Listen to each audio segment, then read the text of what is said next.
Hey, it's Alonzo Bodden. Listen, I got too excited over the inauguration. I was calling episode 306, episode 305. You guys have been listening. You know I've done this before. Forgive me. We're up to 306. It doesn't matter what the number is. We got a new president. Thank you.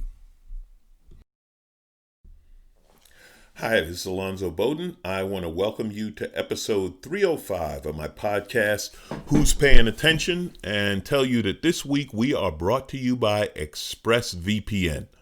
So what is a VPN? A VPN, it's simple. It's security. Listen, we don't have much choice in who our internet provider is. I know, like, I have Spectrum because everyone who lives around me in this area has Spectrum, and you might have Time Warner or whoever you have, that's what they do. And you know how these ISPs, the internet service providers, operate? They track your activity, they learn about you, they sell the information, you get pop-up ads, etc., etc. Hopefully you're not planning a Capitol uprising or anything like that, but whatever you're doing, they can watch you. Well, and if you're planning a Capitol uprising, ExpressVPN ain't gonna help you, so forget that. All right, listen. ExpressVPN is an app. You put it on your computer, your phone, your tablet. It encrypts your network data, sends it through a secure VPN server so the ISP cannot see your activity. Okay, they don't know where you are. They don't know what it is. It eliminates all of those pop-ups and selling your info, etc., etc., etc. You need ExpressVPN. It's very simple. It's an app. You open it, it protects you. Okay. Doesn't slow your connection, doesn't affect anything else. I've used this even on my overseas travels because in some other countries, you really have to worry about them monitoring or using somehow your internet activity. So a VPN, you need a VPN, and ExpressVPN is the one you need. Listen, stop handing over your personal data to ISPs and other tech giants who mine your activity and sell your information. Protect yourself with the VPN that I trust to keep me private online. Just visit expressvpn.com/Alonzo. That's expressvpn.com/Alonzo. And you know what? You get 3 extra months free. Okay? 3 months free. Go to expressvpn.com/Alonzo right now. Learn more. 3 months free. Surf safe. Thank you, ExpressVPN. So here we are, episode 305 of the podcast. Now let me think. Anything interesting happened this week? Oh, yeah. We made it. We made it, ladies and gentlemen. Joseph Biden is the president of the United States. We are on our way back to sanity. I watched the inauguration yesterday. It was beautiful. Yes, Trump will brag that he had a bigger crowd, but we'll get to that later. That's the negative side. Look at the positivity. Just seeing the Obamas, and by the way, it's always a fashion thing with these things, dressed magnificently. Okay, the Michelle Obama, Kamala Harris, all of them just looking great. People were talking about Lady Gaga had the bird on her dress. Lady Gaga wore a meat suit once, so we're good with the bird. And J-Lo, if she wore any more jewelry, it would have blinded the cameraman. Just looked magnificent. But more importantly, it's what was said. Joseph Biden gave a speech. I think he's attempting unification. He is far more forgiving than me of crazy-ass, angry, crap-ass Republicans, but I'm just going to give you a few highlights. I know you probably saw it. He called for an end to the uncivil war. He talked about a return to politics of mutual understanding, and here's a beautiful one, the rejection of misinformation. Quote, politics doesn't have to be a raging fire destroying everything in its path. Every disagreement doesn't have to be a cause for total war. We must reject the culture where facts themselves are manipulated and even manufactured. You know what that means? No more alternative truth or alternative reality or what else do they call it? Oh yeah, bullshit. Yes. So good to see, so good to hear. Personally, one of the things I loved was watching Justice Sotomayor give the oath to Kamala Harris, because I mean, you want to talk about a beautiful moment. You want to talk about diversity hitting the White House, hitting the Capitol. Wow. The first Latina Supreme Court justice swears in the first female, Black, Asian, Indian vice president. That was just a great moment. And the ultimate moment, and I hope you saw it, Amanda Gorman, the 22-year-old poet, stole the show. I mean, she was amazing. Her poem, so powerful. So listen, Black Girl Magic was at the White House. I would love to hear the conversation that Michelle Obama and Kamala Harris have with this young woman, Amanda Gorman, 22 years old, graduated from Harvard. I'm just going to read the last part of the poem. Please, if you didn't see it, go to video and watch this young woman read this poem who silenced everyone and just purely brought hope and magic and class and beauty and everything else that we haven't seen in 4 years to the podium. She said, quote, When day comes, we step out of the shade, aflame and unafraid. The new dawn blooms as we free it, for there is always light if we are only brave enough to see it, if we're brave enough to be it. Brave enough to be it, to be that light. Thank you, Amanda Gorman. What just amazing. If I said her name wrong, forgive me. I don't know why I keep mixing up Gorman and Graves. It's a mistake. I hope I didn't make it. But Amanda Gorman. And speaking of diversity, she graduated from Harvard, and so did Kelly McEnany, the liar-in-chief for Trump on the outgoing administration. Isn't that amazing that they both went to Harvard? I don't even know what the hell's going on at Harvard? How can you do so well and do so poorly at the same school? I don't know. But anyway, forget about McEnany. Amanda Gorman, thank you. Thank you. On another note, the benediction, the final prayer. Just saying, could you somehow talk to these preachers and say, hey, that prayer is supposed to be shorter than Joe Biden's speech? Because, man, he was getting into it. I don't know. I went and got something to drink and came back. He was still going. I don't know. Might still be going now. Don't know. All joking aside, just what a great day. Trump, of course, just slinked out. Just garbage to the last. Garbage to the last. Before the inauguration, he got on Marine One. He flew down to Mar-a-Lago or wherever the hell he's going. He's a Florida man now. Now when they say a Florida man, we know who it is. Best thing about that was the one Trump supporter out there. Yeah, one by himself. No Capitol attack this time around. No, just one. So he's garbage and he's gone, and I don't want to give him any more energy than that. Of course, he was handing out the pardons. He pardoned Steve Bannon, who hopefully the New York district attorney will now go after because Bannon's charity fraud was in New York. He pardoned Lil Wayne. I think Lil Wayne had a gun at the airport and got a pardon. Good for him. He was giving out, you get a pardon, you get a pardon. If you gave him money, you got a pardon. So he's gone. Twitter's back, and I'm going to talk to you about that in a minute. But again, I just want to, I've been saying on the podcast, there's no good news. So I just want to savor the inauguration yesterday. Not just here, worldwide.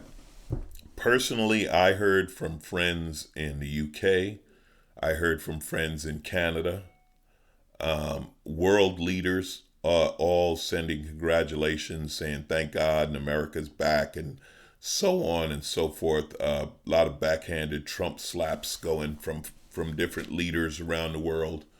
And now, of course, the right wing will be, we have to get on the apology tour. Remember when they said that about Barack Obama? It was the apology tour, and now Joe Biden, he's apologized. Yeah, we have to apologize to other countries. You know why? Because when you've been an asshole for 4 years, you have to apologize.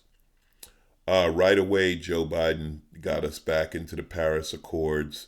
Again, I'm going to talk about that in a minute because it's really funny, but we're back in the World Health Organization, and hopefully we will be able to get back to respectability on the world stage and get some work done. He also put scientists on the coronavirus. I know, that's unique. And he signed a bill. So Mexico's off the hook.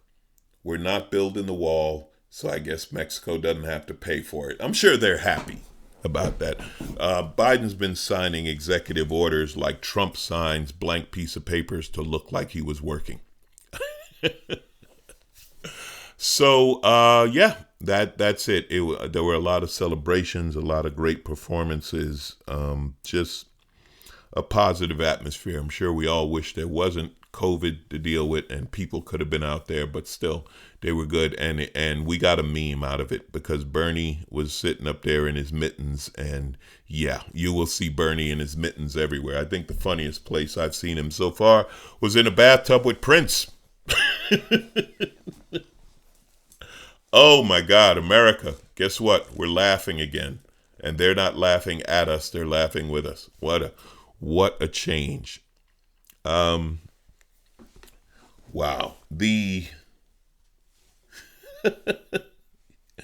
I'm laughing because it's so much fun. The terrorists, and you know who used this word who I loved? Nancy Pelosi. Nancy Pelosi corrected a reporter in doing an interview on MSNBC and said they're terrorists. So the terrorists who attacked the Capitol a couple of weeks ago, it seems they were just caught up in the moment. This is their defense. This is what's coming up again and again. Barton Shively, an ex-Marine from Pennsylvania, arrested for assaulting a police officer. I was caught up in the moment. Adam Johnson, the idiot who was walking out with Nancy Pelosi's podium. I was caught up in the moment. Jenna Ryan, the realtor from Texas who flew in her private, she was caught up in the moment as she got in her private jet and went to D.C. and she asked Trump for a pardon, but she forgot to write that check. But it's okay. She was caught up in the moment. It is, yeah. Now, I do have one question. And this goes out to Karens. What does it take for a Karen to have to stay in jail? I'm just wondering, because the woman who stole Nancy Pelosi's computer has been let out of jail. What's her name? Riley June Williams. Yeah. Judge Martin Carlson. You're not going to remember. I'm not going to remember, but this is the guy's name. Judge Carlson said that Riley June Williams should be released into the custody of her mother with travel restrictions after stealing a laptop computer from the office of the Speaker of the House. What does it take to put these people in jail, specifically these white women? Are you kidding me? And this isn't even imagine a black guy did it or whatever. You stole a laptop from the Speaker of the House and attempted to sell it to the Russians. Of course, you wouldn't get anywhere near that because you're too stupid, but still, you have to stay home with mom. That's the punishment. I just don't get that. I just don't understand it. It is horrible. I know we're staying positive. We got the inauguration. We got Black Girl Magic going on in D.C. in the White House, but these people should be prosecuted, and not these slaps on the wrist. Why are any of them? They're terrorists. Why are they allowed out of jail? How do you get bail if you've attacked the capital of the United States. I just don't understand it. You're on camera carrying the podium. You stole a computer. I don't get it. So I said I would talk a little more about the Paris Accords. You know, the stupidity, just wow. So Ted Cruz, and by the way, the flips of some of these people, like to watch McConnell blame the capital terrorism on Trump and act like he was outraged. I didn't know turtles could do backflips in midair, but apparently they could. And that's with all due respect to real turtles. Whenever I call McConnell a turtle, I feel bad for real turtles. Completely flipped. And with a straight face, just Tucker Carlson. Well, I'll get to Tucker Carlson in a minute. I'm sorry. Ted Cruz, another scumbag. Somehow he's at the inauguration after voting to ignore the legitimate election, after voting to throw out the votes of people in places like Pennsylvania and Ohio. After all of that, he shows up at the inauguration. And like I said, one of the first things that Biden did was get us back into the Paris Climate Agreement.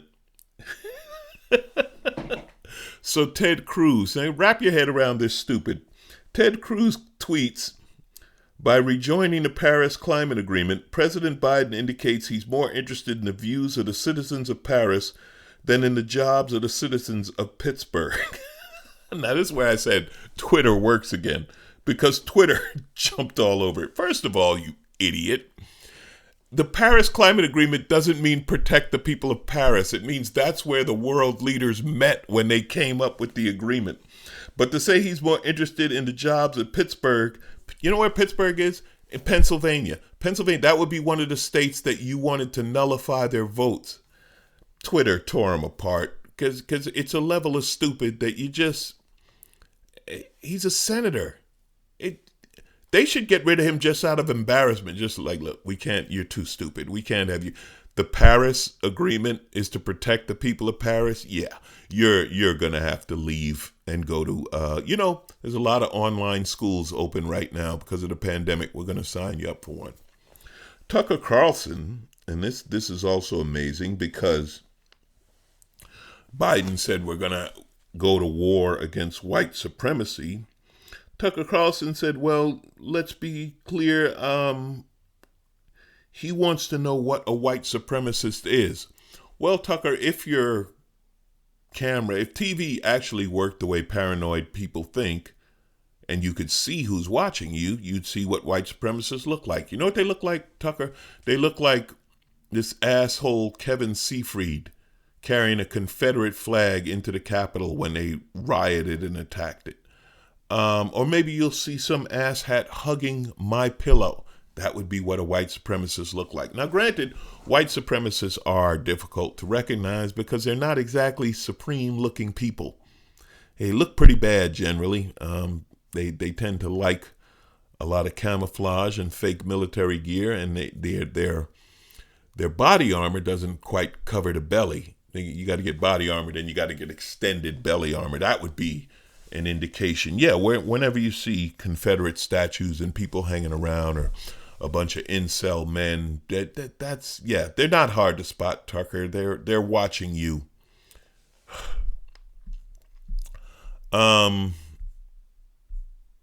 That's it. Let's enjoy this week. Let's enjoy this moment. I made fun of the idiots because you can't. The Paris Agreement. He cares more about the people of Paris. You can't write something better than that. You can't. Did they not have a staff? I say this over and over. Before they tweet, before they say anything publicly, do they not have a staff that's like, oh, wait a minute. No, stupid. Forrest Gump was on this week. It was on a few times, and I was watching it, and I would hate to be on a bus stop next to Forrest Gump because holy shit, talk about talking your ear off. But Mama did say stupid is as stupid does, and Ted Cruz wanted to give you an example of that. Finally, this is pretty cool.